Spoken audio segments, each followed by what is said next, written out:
Tempo precioso de Deus, tempo gostoso de estarmos rasgando o nosso coração, derramando a nossa alma através das canções de adoração.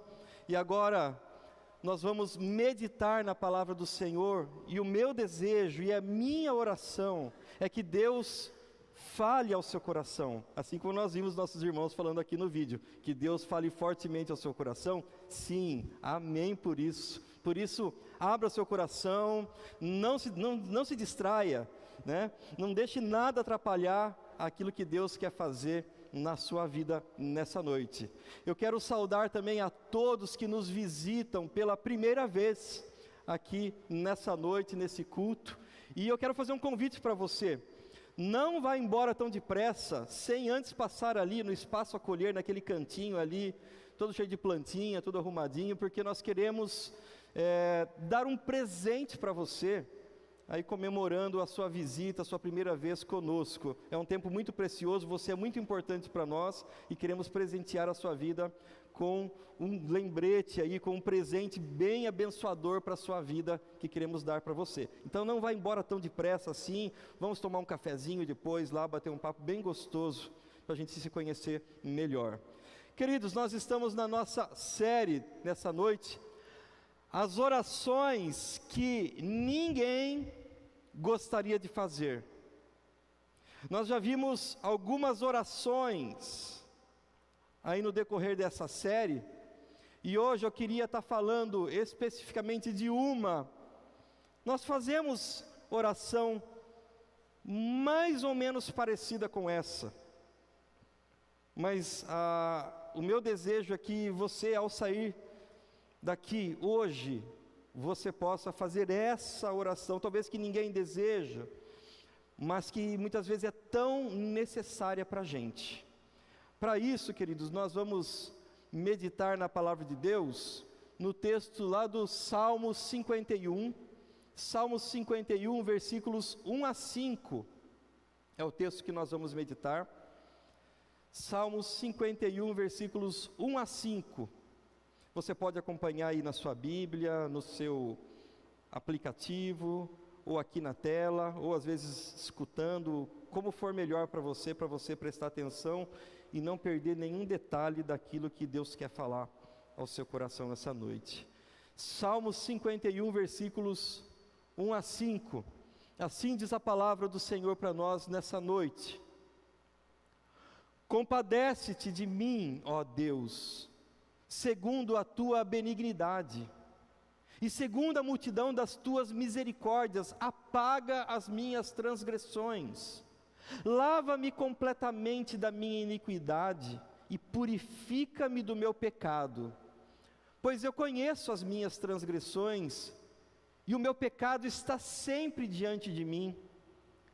Pequei contra ti somente, e fiz o que é mal aos teus olhos, de maneira que serás tido por justo no teu falar e puro no teu julgar. Eu nasci na iniquidade, e em pecado me concebeu a minha mãe. Vamos orar, queridos? Quero convidar você a fechar seus olhos e fazer uma breve oração, pedindo a Deus que mande o recado do Senhor para você nessa noite.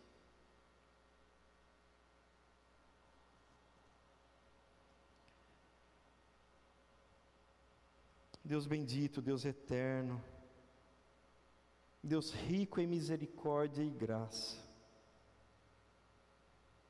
Deus, nós estamos aqui nessa noite e queremos agora, Deus, depois de lermos a Tua Palavra, de ouvirmos a Tua Palavra,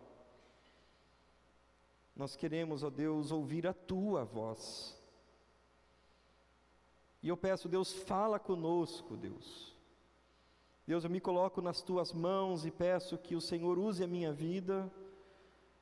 Ó Deus, eu reconheço que sou apenas um vaso e vaso de barro nas Tuas mãos, mas, ó Deus, o meu pedido nessa noite é que eu possa transbordar do Senhor na vida dos meus irmãos, e, ó Deus, que aquilo que Deus falarmos e meditarmos nessa noite, seja o Senhor falando conosco, Deus. Usa-me, Senhor, com graça, com poder, e fala, Deus, com a tua igreja. Queremos ouvir a tua voz, em nome de Jesus. Amém e amém. Queridos, no antigo Oriente Próximo, nos tempos antigos, lá na região ali da Mesopotâmia, no Oriente Médio, aquela região que os estudiosos dizem que a sociedade, a humanidade, ela surgiu e se desenvolveu principalmente por ali, a ideia de pecado era algo que não poderia ser apagado. O pecado não poderia ser apagado. Não, você cometeu o pecado, ele existe e ele não pode ser apagado. O que então, nesse pensamento desses povos, desse Oriente Próximo, eles poderiam fazer? Então, se afinal de contas eles pecaram, o que poderia ser feito? O que poderia ser feito é tentar, de uma forma ou outra, aplacar a ira divina. Porque eles entendiam que estavam em pecado, eles entendiam que eles tinham talvez cometido pecados, ou um pecado específico, por conta das circunstâncias que eles estavam vivendo na vida deles. Ou seja, se estavam vivendo uma situação caótica, um problema muito grande, que eles estavam passando, eles entendiam, os deuses estão furiosos conosco, estão bravos, então nós temos que aplacar essa ira divina. Essa era uma mentalidade naquele tempo. E existe um professor, Dr. John Walton, que ele é especialista em Antigo Testamento, e ele diz o seguinte: o indivíduo só tomava consciência de seu pecado quando passava por circunstâncias consideradas como castigo. O objetivo, então, era acalmar a ira do Deus, fosse essa ira considerada justificada ou não. Essa era a ideia desses povos ou dessas civilizações. E a gente poderia até talvez achar que essa ideia de aplacar a ira divina, porque afinal de contas estamos sofrendo, né? Aquela ideia dos deuses jogando raios, né, na cabeça do povo, não vem à toa, vem desse contexto todo mesmo, porque as pessoas, se elas sofriam, elas estavam entendendo que os deuses estavam irados. E aí a gente pode até pensar, puxa, que mentalidade primitiva. Esses povos eram povos antigos, eles tinham uma maneira diferente de pensar da sociedade pós-moderna. Engano nosso. Muitas vezes, a nossa mentalidade com relação ao pecado é muito parecida com a desses povos mais antigos. Querem ver? Se as coisas estão caminhando bem na nossa vida, você está prosperando, você está avançando, você está bem de saúde, seus sonhos estão se realizando, logo pensamos o quê? Deus está o quê com a gente? Deus está feliz com a gente. Deus está feliz com a gente. Puxa, olha, as coisas estão caminhando bem. Puxa, acho que Deus está olhando que eu sou um cara bacana, eu sou um cara bom, então está tudo caminhando bem. Olhem só como esse pensamento também não é só dos povos primitivos, porque o contrário também se aplica.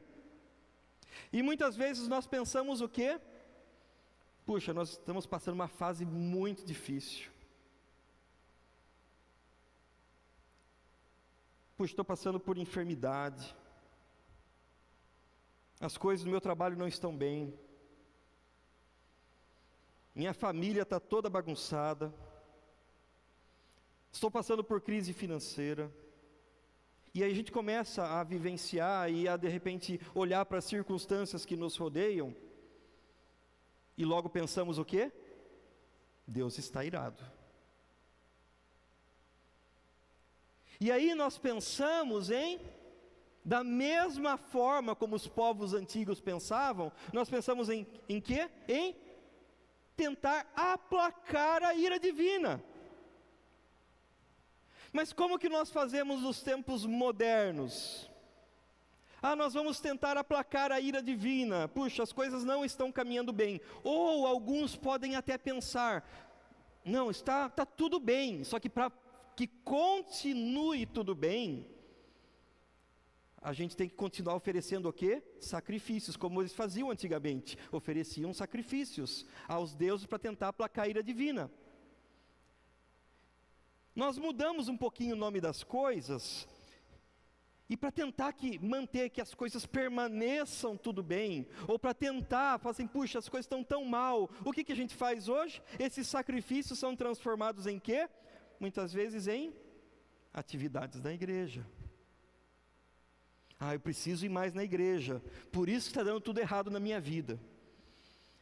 Porque eu preciso ir na igreja, graças a Deus está tudo bem, mas eu tenho que ir lá para que as coisas permaneçam bem na minha vida também. E a gente fica muito preocupado com o que isso, ou que o pecado pode causar com a gente. E infelizmente o que nos preocupa não é a ofensa contra Deus que o pecado causa, mas é o que vai acontecer com a gente por causa dele. Muitas vezes estamos mais preocupados com o resultado daquilo que nós pensamos. Eu cometi o pecado, então as coisas podem andar de maneira toda desastrosa na minha vida, pode virar um caos. Então nós muitas vezes nos preocupamos e deixamos muitas vezes em segundo plano a ofensa contra Deus, porque o pecado é essa ofensa contra Deus. E infelizmente nós tratamos, queridos, o pecado de uma forma muito superficial, ou uma visão um pouco distorcida disso. E eu queria chamar sua atenção para o texto do Salmo 51, versículo 4, quando Davi, quando compõe esse salmo, ele no versículo 4, ele fala, pequei contra ti. Ele faz essa declaração com muita convicção, parece que ele rasga o seu coração e ele fala, pequei contra ti. E essa palavrinha, pequei, a minha postura de ser pecador, no hebraico é essa palavrinha, haká. É esse haká, que significa o quê? Errar. É errar. Mas no sentido de errar o alvo. Errar o alvo. E às vezes nós entendemos o pecado simplesmente como, puxa, errei o alvo, que pena, não deu certo, mas não tem problema, depois eu converso com a pessoa, a gente se resolve ali, está tudo bem. Puxa, não era para fazer isso, e a gente começa a achar que está tudo bem, está tudo resolvidinho, tudo já, não, depois eu me resolvo,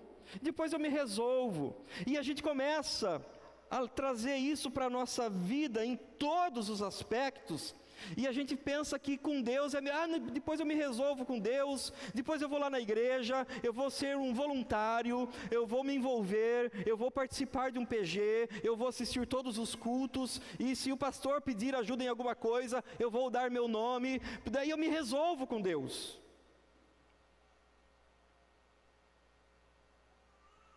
Errar o alvo é muito mais, queridos, do que simplesmente você deixar de acertar. Porque quando nós deixamos de acertar, o que acontece? A gente não ganha nada, a gente simplesmente não acertou o que deveria acertar. Mas a consciência do pecado é diferente. Quando nós erramos o alvo, nós acertamos o que não deveríamos acertar. E aí, ao invés de ficar no 0 a 0, a gente fica no negativo. Porque a gente acertou algo que não deveria. Nós erramos o alvo, jogamos uma flecha. Essa flecha não acertou o alvo, mas ela acertou outra coisa. Então nós estamos em débito. Nós estamos em débito com Deus. É nesse sentido de errar o alvo, é nesse sentido de pecar. Ah, não, depois eu me acerto, eu dou um jeito, eu vou lá e resolvo. Não, isso não tem como você fazer isso. Não tem como você dar um jeitinho. Porque muitas vezes nós pensamos que vir à igreja ou simplesmente prestar um culto, um ritual, e deixa eu falar uma coisa para vocês: ritual nenhum tem poder para apagar o pecado. Ritual nenhum pode resolver o seu problema com o pecado. Nós podemos fazer rituais bonitos, cantar belas canções, trabalhar bastante, suar a camisa, nos envolvermos em várias frentes da igreja, mas isso não tem poder contra o pecado.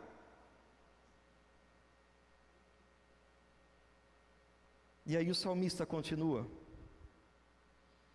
pois não te agradas de sacrifícios, do contrário, eu os ofereceria, e não tens prazer em holocaustos.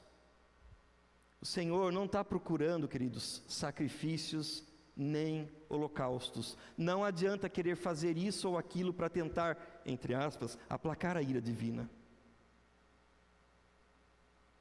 Mas a palavra de Deus nos diz: sacrifício agradável a Deus é o espírito quebrantado, coração quebrantado e contrito, não o desprezarás, ó Deus.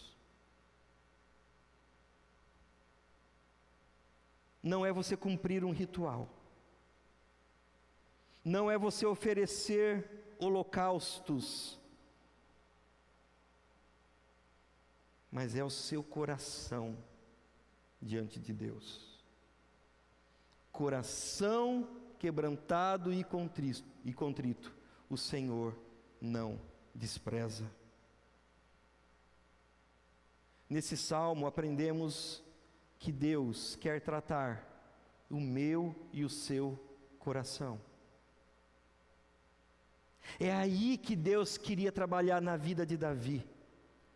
Era no coração de Davi que Deus estava querendo trabalhar, e é no meu e no seu coração que Deus quer trabalhar. Não adianta a gente manter uma postura, não adianta a gente ficar com pompa, não adianta a gente pôr roupinha bonitinha e falar bonito na frente. Isso não tem poder contra o pecado, mas é aqui um coração quebrantado e contrito que o Senhor não despreza.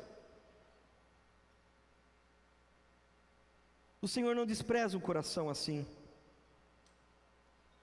E é sobre o coração que Deus estava tratando com Davi, e é sobre o coração que Deus quer tratar na minha vida e na sua vida nessa noite. Para a gente entender um pouquinho, queridos, do que esse Salmo 51, sobre esse contexto, precisamos analisar o contexto histórico dele. O que aconteceu? A partir do que Davi escreve, ele compõe esse salmo, porque é um salmo de Davi, e Davi escreve esse salmo dentro de uma situação, e eu queria convidar você a viajar comigo nessa situação que Davi estava vivenciando e passando. Para a gente entender o Salmo 51, precisamos entender que ele foi escrito dentro de um contexto de pecado. E esse contexto está lá no segundo livro do profeta Samuel, capítulo 11. Segundo livro de Samuel, capítulo 11, é a história de Davi com Batseba. É aquela história que Davi, ele olha para aquela mulher, ele fica louco por ela, ele chama aquela mulher que era casada, até era casada com um oficial do seu exército, Urias.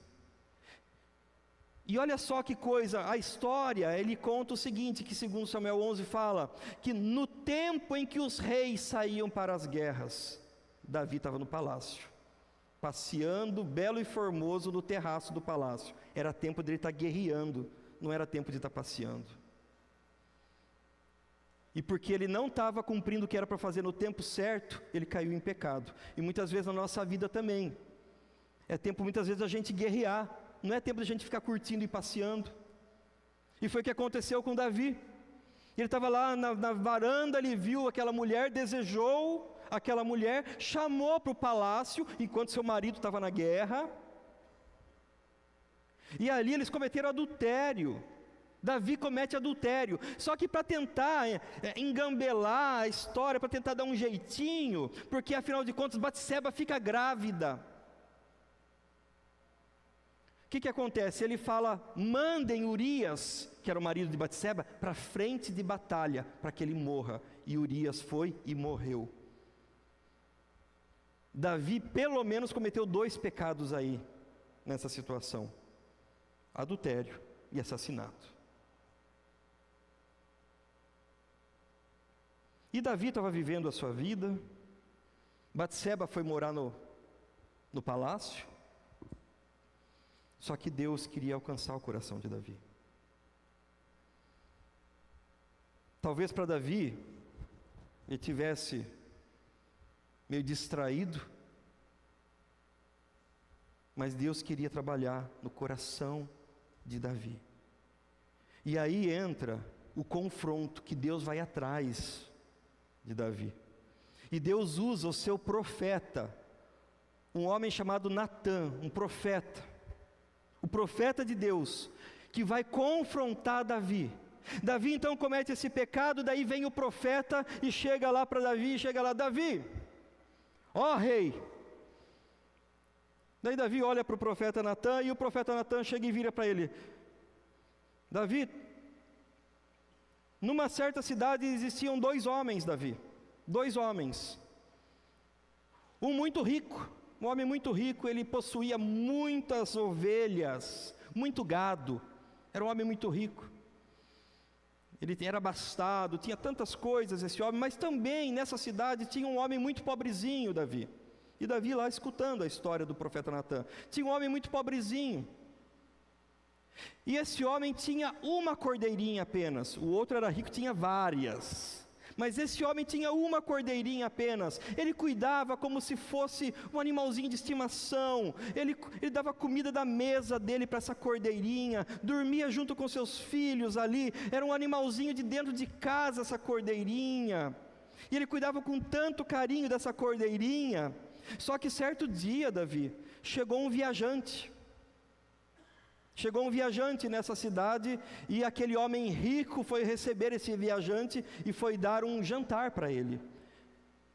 E esse homem, ao invés de pegar das suas muitas ovelhas, do seu muito gado, ele pegou essa cordeirinha desse homem, essa única cordeirinha, para matar essa cordeirinha e fazer um jantar para o viajante. Davi então ele fica desesperado, ele fica com um senso de justiça, e ele fala assim: esse homem deve morrer.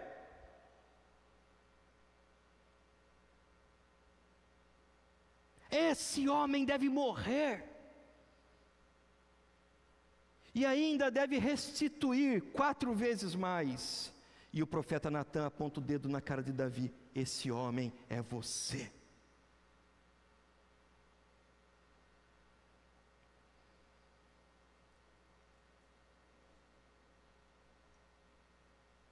Esse homem é você, Davi. Aí parece que as escamas caem dos olhos de Davi. E ele fala em 2 Samuel: pequei contra o Senhor. Pequei contra o Senhor.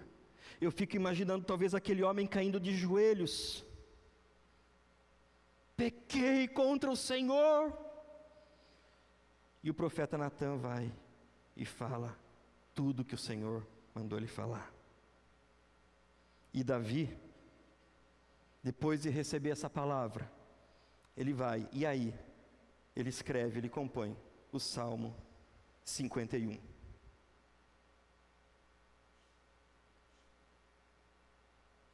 E no Salmo 51 ele faz essa oração: pequei contra ti.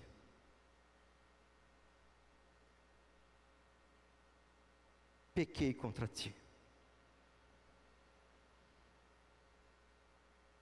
Talvez essa seja uma das orações que ninguém gostaria de fazer. Pequei contra ti. E o que Davi mais temia, ele coloca no Salmo 51. E ele escreve esse salmo, parece que de maneira desesperada. Ele escreve esse salmo, parece que rasgando a sua alma diante de Deus. E ele chega num ponto do salmo, que ele fala: não me lances fora da tua presença, e nem me retires o teu Santo Espírito. O que Davi tinha de mais precioso, meus irmãos, o que Davi tinha de mais precioso era a presença do Senhor na vida dele, e ele clama desesperadamente: não me lances fora, Senhor, da tua presença, e nem me retires o teu Santo Espírito. A presença de Deus na vida de Davi era o que ele tinha de mais precioso. Alguns comentaristas falam que Davi, quando ele pede: não me retires o teu Santo Espírito, é porque ele estava associando a unção do Espírito Santo na vida dele, a unção do Espírito, ao reinado dele. Porque quando o rei Saul, que antecedeu Davi, o Espírito Santo se retirou de Saul, depois Saul, logo em seguida, perde o trono, ele morre e perde o trono, e Davi assume. Alguns talvez associem isso como algo importante na vida de Davi, como talvez uma bênção, mas eu quero dizer uma coisa para você: eu imagino que talvez o reinado fosse importante para Davi. Sim, é claro que era importante, mas eu penso que a presença do Senhor, a comunhão com Deus, a intimidade com Deus, era a coisa mais importante que ele tinha.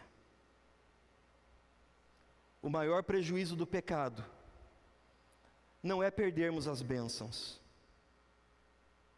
é perdermos a intimidade com Deus. Esse é o maior prejuízo que o pecado pode nos causar. O maior prejuízo para Davi não era perder o trono, era perder a comunhão dele com Deus. O maior prejuízo para a minha vida, meu irmão, para a sua vida, não é você receber as bênçãos de Deus, não é você ter uma vida confortável, com saúde, com prosperidade, com todas as coisas que talvez você sonhe e almeje. O maior prejuízo que o pecado pode causar na minha vida e na sua vida é perdermos essa comunhão, essa intimidade profunda e gostosa na presença de Deus. Quando alguns jovens, alguns irmãos vêm conversar comigo e pedem algum aconselhamento, principalmente com relação à luta contra o pecado, eu faço uma pergunta: o que é mais importante para você que você não quer perder? O que é mais importante para a sua vida que você não quer perder? De jeito nenhum. Alguns poderiam falar: ah, pastor, não quero perder minha família. É legítimo. Ah, pastor, não quero perder minha vida profissional que eu estou agora galgando. É legítimo. Mas enquanto, guardem isso, enquanto a sua maior preocupação for em perder qualquer outra coisa, você sempre vai perder para o pecado.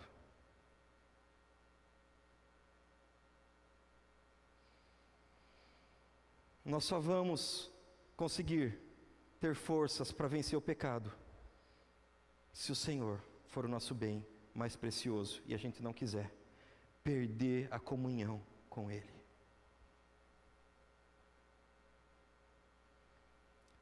Se o Senhor não for seu bem mais precioso, se o Senhor, o nosso Deus, não for o seu maior desejo,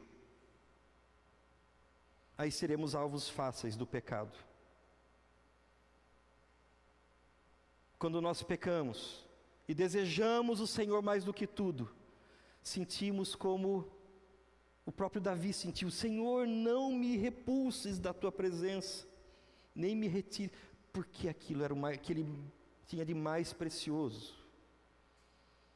Eu costumava brincar com o pastor Rômulo, aqui na nossa igreja, e eu falava para ele: Rômulo, quem já experimentou o fogo não se contenta com fumaça. Ele dava risada.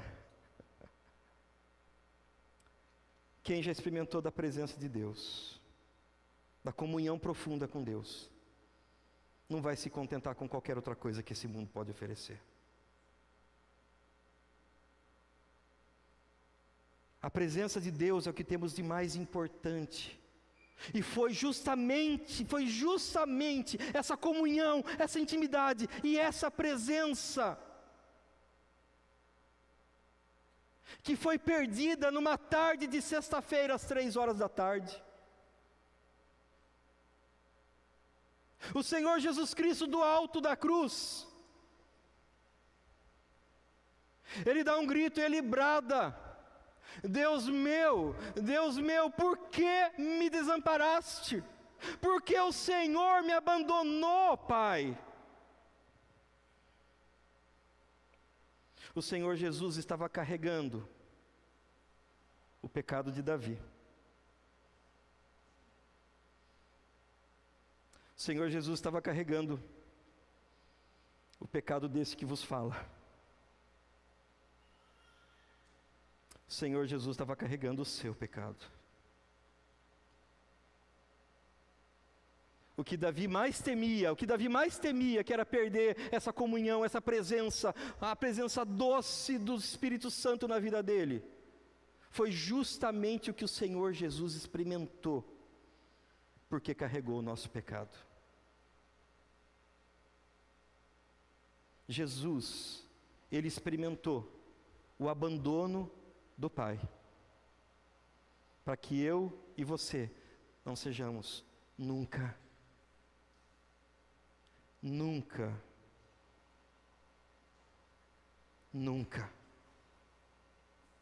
abandonados. Mas Jesus experimentou. O pecado, queridos, ele não apenas nos afasta de Deus, mas ele também nos causa muitos outros males. Ele traz em nós várias outras consequências. Ele primeiramente nos torna o quê? Letárgicos. Deixa eu explicar isso para vocês. O pecado nos torna letárgicos para entender as coisas. Aqui, 2 Samuel 11, 27, é o texto que fala que Davi parece que leva o quê? 1 ano. Ele levou aproximadamente 1 ano para entender que ele estava em pecado e que ele não tinha confessado o seu pecado diante de Deus. Imagine só, o texto conta que ele tinha adulterado com Batseba, mandou matar Urias, colocando no fronte, e depois ele traz Batseba para o palácio. Batseba, ela estava grávida, ela ganha o nenê, então passaram-se 9 meses. Alguns comentaristas dizem que aproximadamente 1 ano demorou para o profeta Natã ir e apontar o dedo no nariz de Davi. Muitas vezes estamos vivendo situações de pecado na nossa vida, mas parece que isso faz tão parte da nossa vida, do nosso dia a dia, que nós até nos acostumamos. E somos letárgicos, devagar, para confessar o nosso pecado, para pedir perdão. Parece que a gente mantém a dura cerviz, a coluna reta, e a gente não se dobra, não se prostra diante de Deus. Outra consequência que o pecado nos traz, ele nos cega.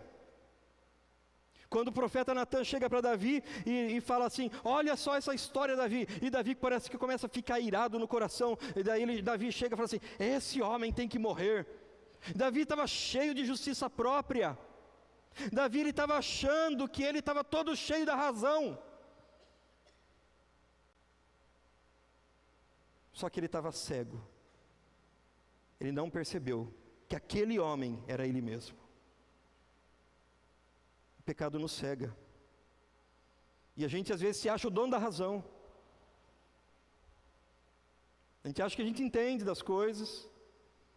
A gente quer dar juízo ainda, fala assim, não, tem que fazer isso, tem que fazer aquilo. A gente vê o cisco no olho do outro, mas não vê a trave que está no nosso olho. É o que o Senhor Jesus fala. Mas o pecado também gera morte em nós. Romanos 6:23 fala que o salário do pecado é a morte. Mas o dom gratuito de Deus é a vida eterna em Cristo Jesus, o nosso Senhor. Uma vida de pecado, gente, ela só vai gerar morte. A gente pode ver na história de Davi isso. Essa história de morte se repetindo. Urias foi morto, o filho de Davi com Batseba morreu, a criança morreu. Absalão, que era filho de Davi, matou Amnon, que era meu irmão dele. Absalão depois foi morto por Joabe, que era Absalão era filho de Davi. E depois Salomão matou Adonias, que era outro seu meio-irmão. E olha, e a gente vê a história de Davi, a gente vê na história da humanidade, a morte, parece que fazendo parte da história. Depois de Adão e Eva, quando eles pecaram, caíram por conta do pecado, o próprio filho deles, Caim, matou Abel. Caim mata o seu próprio irmão. E isso só demonstra o quê? A morte espiritual. Todas essas expressões externas são reflexos da condição interior do ser humano. E que se não for a graça de Deus, se não for a misericórdia de Deus nos alcançando, e a ação de Deus na nossa vida, a gente caminha nessa mesma direção. Se não fosse o Senhor ter intervido na história, se não fosse Deus ter falado com o seu profeta, vai e fala com Davi, talvez Davi estivesse esperando até agora, e vivendo a sua vida normalmente.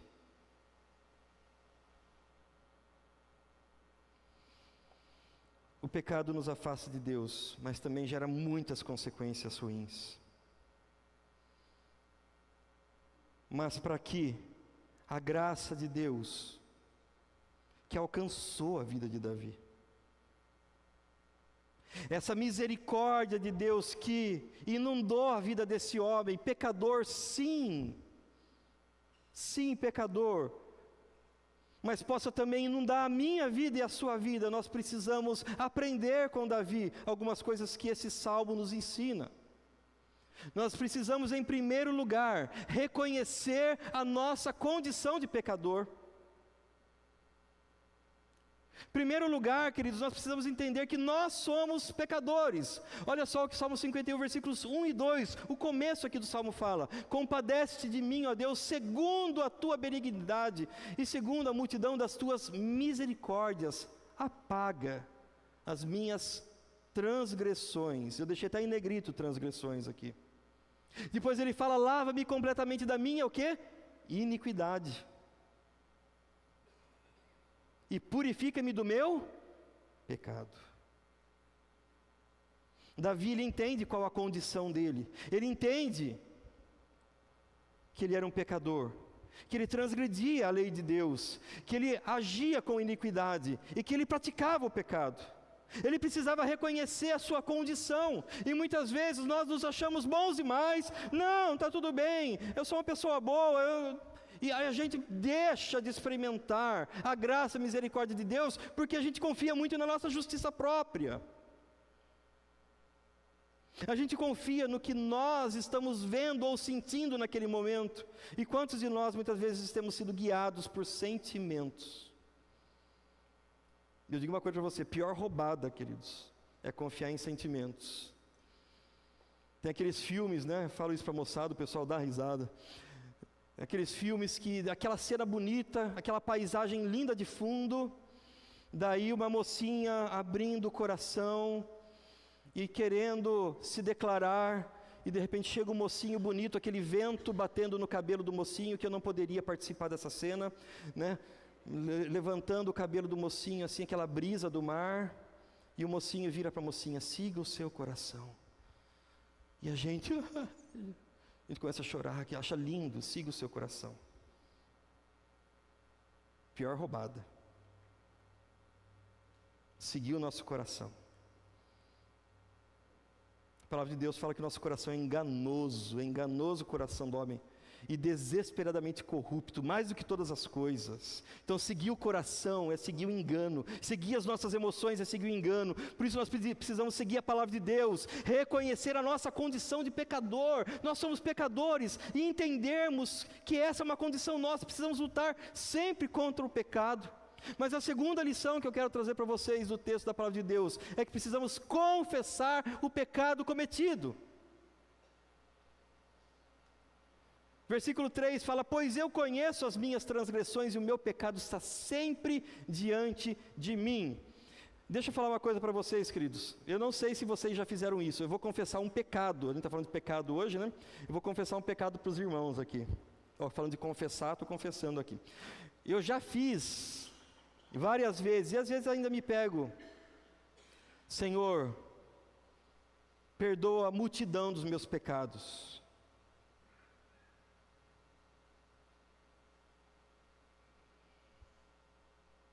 Senhor, me perdoa de todos os meus pecados. Não estou falando que Deus não escuta essa oração. Mas quando nós entendemos que cometemos um pecado contra o Senhor, precisamos dar nome ao nosso pecado. Qual é o pecado que tem assediado o seu coração? Eu queria que você parasse por alguns segundos. Eu vou dar alguns segundos para vocês. E pensar.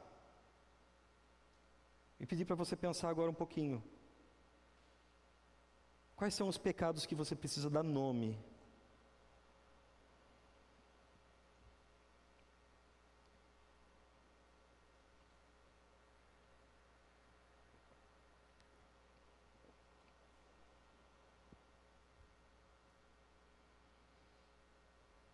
Precisamos dar nome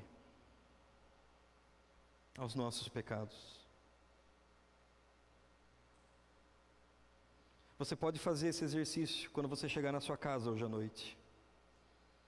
Você pode fechar a porta do teu quarto, dobrar o teu joelho do lado da tua cama e rasgar o teu coração e falar: Senhor, pequei contra ti. Deus, o meu pecado é esse. Às vezes é difícil a gente reconhecer o nosso pecado. Sabe por quê? Porque dá vergonha às vezes. Ah, Deus, eu sou orgulhoso. Ah, Deus, eu sou isso. E a gente começa a colocar diante de Deus. Sabe o que é esse processo? É processo de cura de Deus na nossa vida. Enquanto não dermos nome para o nosso pecado, esse pecado vai estar sempre grudado, sempre ali nos assediando.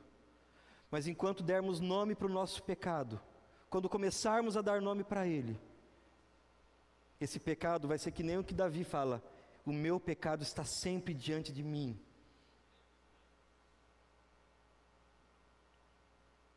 E eu não posso fraquejar. Eu tenho que lutar. Precisamos ainda, queridos, desejar uma mudança de coração. Então, lembrando aqui, reconhecer que somos pecadores, confessar o nosso pecado, desejar uma mudança de coração. Desejar uma mudança de coração. Olha o que o salmista fala aqui: cria em mim, ó Deus, um coração puro e renova dentro de mim um espírito inabalável. O salmista, ele não está pedindo: Deus, dá um tapinha no visual do meu coração, Deus, não faz um puxadinho no meu coração, Deus, não faz uma reforma no meu coração. Não, quebra o meu coração, Deus. Meu coração é pecaminoso, Deus. Quebra o meu coração e cria em mim, ó Deus, um coração puro. E renova dentro de mim um espírito inabalável. Você pode fazer essa oração comigo nessa hora? Vamos todos juntos ler esse versículo? Cria em mim, ó Deus, um coração puro e renova dentro de mim um espírito inabalável. Cria, Deus, faz novo. A palavra de Deus nos diz que aquele que está em Cristo é nova criatura. Deus está fazendo coisas novas na nossa vida. E precisamos deixar as velhas práticas, a nossa velha forma de enxergar a vida, a nossa velha forma de sermos guiados e conduzidos pelo nosso coração, para vivermos o novo de Deus na nossa vida. Deus tem coisas novas para você, e às vezes a gente está preso nessas coisas velhas ainda. Deus tem coisas abençoadoras para a sua vida. Por isso, cria em mim um coração puro, faz um coração novo, Deus, na minha vida. E por fim, queridos, o quarto e último conselho que eu quero deixar para vocês nessa noite. Precisamos quebrar o nosso orgulho. Precisamos quebrar o nosso orgulho. Olha o que o Salmo 51, versículos 16 e 17 diz: pois não te agradas de sacrifícios, do contrário eu os ofereceria, e não tens prazer em holocaustos. Sacrifício agradável a Deus é o quê? O espírito quebrantado, e o que mais? Coração quebrantado e contrito não desprezarás o Senhor.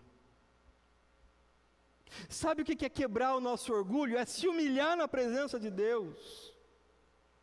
Davi, quando ele recebeu a palavra do profeta Natã que ele estava em pecado, ele se veste de pano de saco e cinza e fica em jejum ali. Ele se coloca numa posição de trapo, ele reconhece quem ele é, ele se humilha diante de Deus. Muitas vezes nós vivemos, desagradando o coração de Deus, mas nós não dobramos a nossa cerviz, permanecemos duros, nós não nos dobramos, queremos manter uma pose hipócrita muitas vezes, e Deus quer nos quebrar e quer nos moer.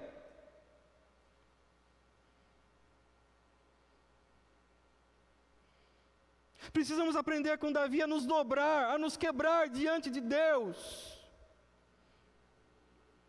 E eu pergunto para você nessa noite: quantas vezes você já orou em lágrimas? Quantas vezes você já chorou por causa do seu pecado?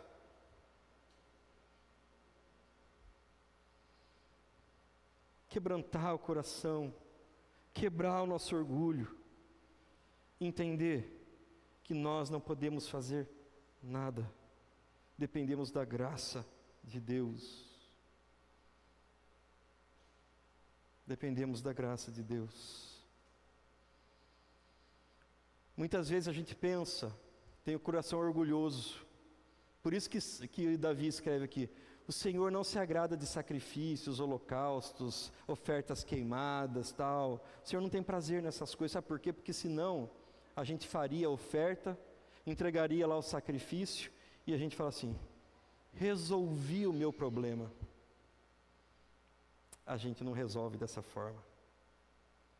Diante de Deus, a gente tem que se quebrar. Diante de Deus a gente se prostra. Isaías 57:15, ele fala: porque habito, diz o Senhor, no alto sublime, que habita a eternidade, cujo nome é santo. Olha só o que o Senhor está falando.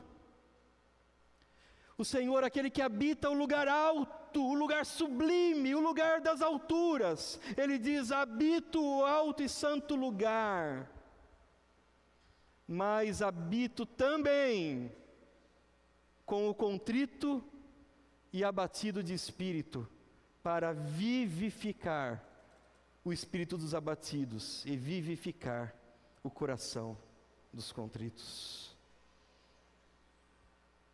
Eu costumo dizer que esse texto, Isaías, guarda isso, Isaías 57:15, sabe o que é essa referência? A gente tem nosso endereço, né? E o nosso endereço tem CEP. Qual que é o CEP da sua casa? Qual é o CEP da sua residência?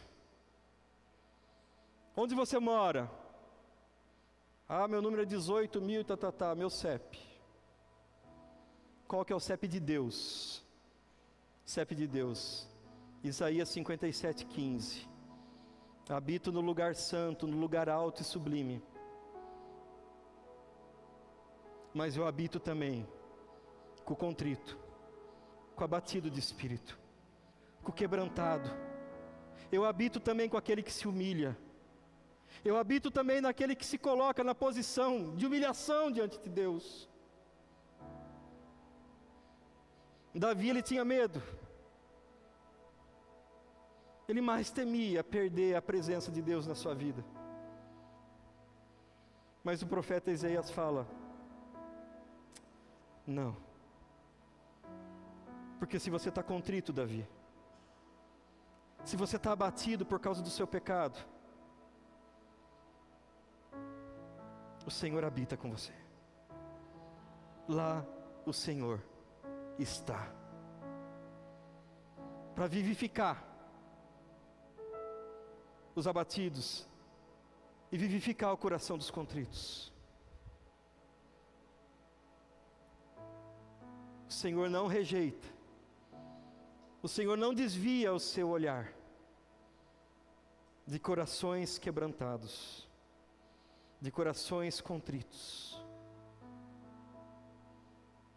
Você quer atrair o olhar de Deus para a sua vida? Talvez você precise se quebrantar mais, meu irmão. Você quer atrair a presença de Deus em alguma situação na sua vida, na sua família? Talvez a gente precise se quebrantar mais.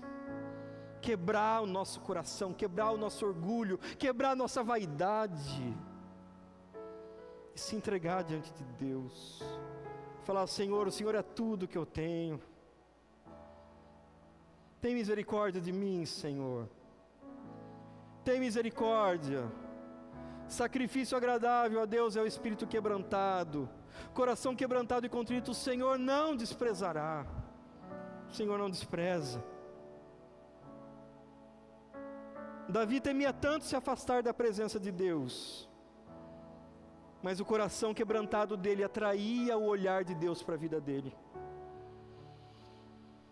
Por isso Davi foi chamado o homem segundo o coração de Deus. Porque era um coração que se quebrava diante de Deus. Deus resiste aos soberbos, mas dá a sua graça aos humildes. Precisamos aprender mais a linguagem do Senhor. Você quer atrair o coração de Deus? Você quer atrair a presença de Deus, o olhar de Deus na sua vida? Se quebrante. Fala: Deus, esse sou eu. Não tem nada aqui, Deus. Não tem nada mais em mim. Esse sou eu. E Deus vem com a sua graça, inunda o nosso coração, inunda o nosso ser, e transforma a nossa vida, e muda a nossa história. Porque a história de Davi não terminou no Salmo 51. A história de Davi, esse contexto todo, que começou lá em 2 Samuel 11, depois do capítulo 12, depois tem toda a história de Davi, depois Davi compõe o Salmo 51, ele não termina no Salmo 51. Nós vemos uma história de pecado, Davi sendo confrontado pelo profeta do Senhor, mas daí nós vemos um Davi arrependido, que se quebra na presença de Deus, que confessa o seu pecado e dá nome ao seu pecado. Mas nós vemos também no Salmo 32, depois que ele recebe o perdão de Deus, ele compõe esse salmo, e esse salmo diz: bem-aventurado, bem-aventurado, mais que feliz é aquele cuja transgressão é perdoada, cujo pecado é coberto. Confessei-te o meu pecado e a minha iniquidade não mais ocultei, eu não escondi mais o meu pecado, e eu disse: confessarei ao Senhor as minhas transgressões, e tu perdoaste a iniquidade do meu pecado. Davi experimentou perdão.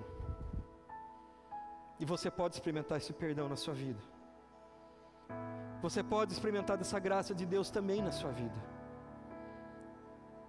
Você pode confessar o seu pecado sabendo que existe um Deus que vem atrás de nós. E talvez nessa noite, Deus quisesse usar um profeta,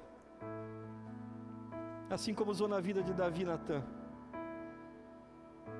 para confrontar, mas para te alcançar, para te chamar para perto e para te restaurar.